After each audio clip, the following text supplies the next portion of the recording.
The Minecraft witch hut is lacking in so many ways, to say the least. In order to fulfill its potential, I'm going to give an upgrade to the Minecraft witch hut in this video. I have done this process before to the pillager outpost and the igloo, so I consider myself somewhat of a professional. Before we hop right into the video, let me quickly say, now that I have given the witch hut an upgrade, I want you, yes, you right there on your seat, to comment down below which structure you want me to upgrade next. So some options, for example, could be the jungle temple, the desert well, the desert temple, the ocean temples, whatever structure. It can be any structure you like. You just have to let me know in the comment section below and I will make the video. And while you're down there, why not consider dropping a like, as it helps the video out in the algorithm. But anyways, let's go upgrade the witch hut. So as a source of inspiration, I got this image right here, and I'm gonna try to base my build and style off of this image, which I really liked. It just looked amazing, and the witch hut looked such a fantasy witch hut, which I got really inspired by. So I want to try to improve the environment of the witch hut more so than the actual witch hut itself, which I will still do massively. Also, I want to use more 1.17 blocks in decoration in this video, just to be more creative and try a completely different look to other witch hut transformation videos. To start off with, I'm just going to build this rough flat land at the moment, and we will come back to this to give it a more island-like shape, but I just need something to work with to build the actual hut right now. For the shape of the actual witch hut, we're going basic with a compact look, but I still want to make it bigger compared to the old Minecraft witch hut. I started to outline the house here. I added this rustic roof style instead of a normal roof, and spruce logs to look like support beams popping out. For the wall of the house, I used a combination of bricks outside of the casual block palette of the stone brick, cracked brick stone, and some mossy stone brick. I used a new 1.17 block, and again, this build I want to incorporate more 1.17 blocks, so I used the black stone brick to look like the stone brick has been burned from the fire / being worn. It's definitely a weird look on the wall, doesn't match too much, but practicality wise, it works.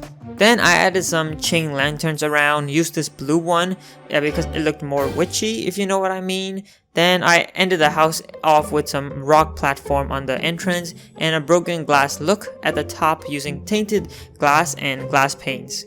Here we are almost done with the exterior of the hut, but we're going to end it off with a little chimney. This wasn't too complicated. Took a chunk out of the roof and used some deep slate stairs and blackstone stairs and blocks to construct a broken chimney look. The only thing is the chimney is closed off. I really couldn't fit a location for a campfire for the smoke effect, you know what I'm talking about, but a blackstone wall will have to do for now, and it does look pretty good if I do say so myself. Moving on to my favorite addition, we started off by building a dead tree. I'm not very good with custom trees, so I started off with a smaller tree than normal, just placing a bunch of wood and random branches. Now, one of the coolest things from this picture I took inspiration from is the fact that the roots in the ground spread it everywhere. I don't know what's about this, but seeing the roots popping out of the ground looks so good, and it just adds another layer of detail. I want to have 2 trees, so I just added another tree, but this time it's fully grown with leaves dripping down and some swings, literally for no reason. Let's be honest, it's just there for the looks, and it's also a lot larger in size compared to the other one, but also it's a lot uglier than the other one in my opinion. Again, I'm not really a builder, so let's just try my best.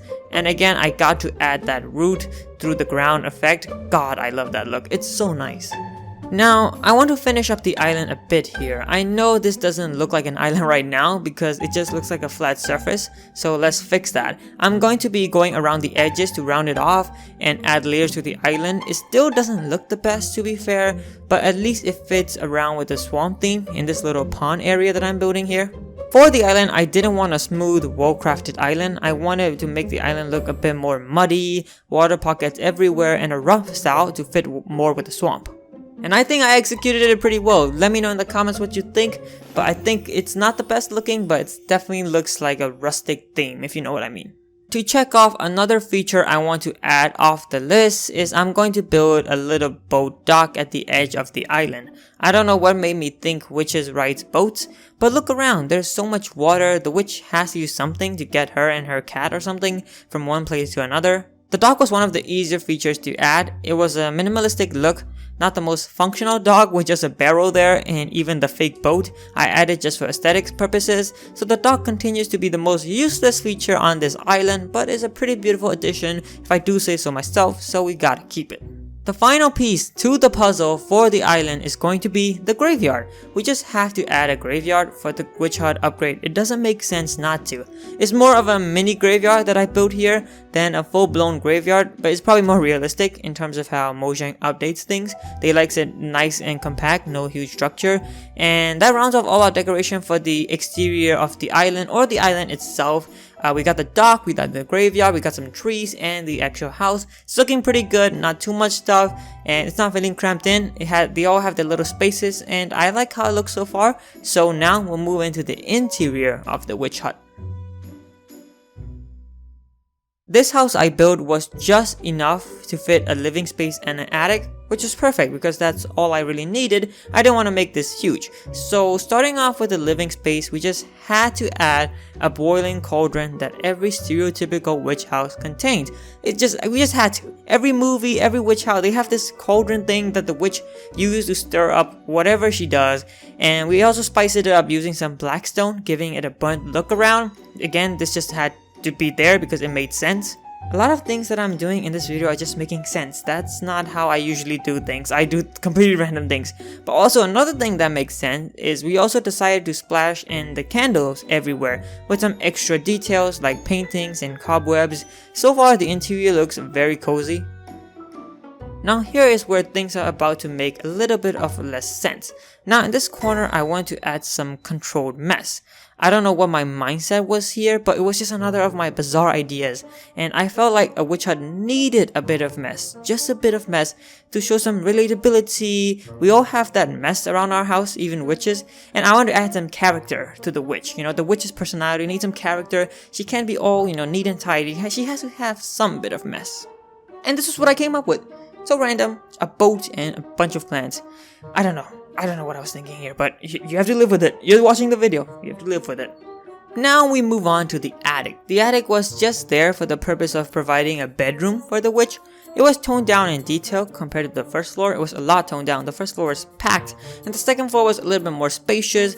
It gives some space for the witch for her personal space. But the crafting table, the enchanting table, paintings, and of course some more candles on the attic got the job done. And we ended off with tons and tons and tons of cats. I just went around the place adding a bunch of cats of all colors. Black, white, yellow, green, red, blue, I don't know, magenta, I don't know. Okay, all types of colors. And I made sure the black cat had a more personal space, personal feeling to the witch. Gave him his own space on a little seat because apparently black cats are unlucky. I don't know how that made sense, but that's what every witch house has, so I have to put it in there. But that's going to be it for the witch hut upgrade, and that's a wrap. So let us put on some shaders and go around this place and give you a little tour.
Before I let you go here, now that the witch hut has been given an upgrade, please make sure you comment down below which structure you want me to upgrade next. Tell me what you think of the witch hut, if it got all the features you wanted, or if you would like to add new features. But while you're down there, make sure you drop a like. But I'll see you later, alligator. Wow, I haven't said that phrase in so long, but it just sounded right. Just sounded right. I think I did a good job with this video. I don't know, but I think I deserve a break. I'm gonna go take a break. Bye bye.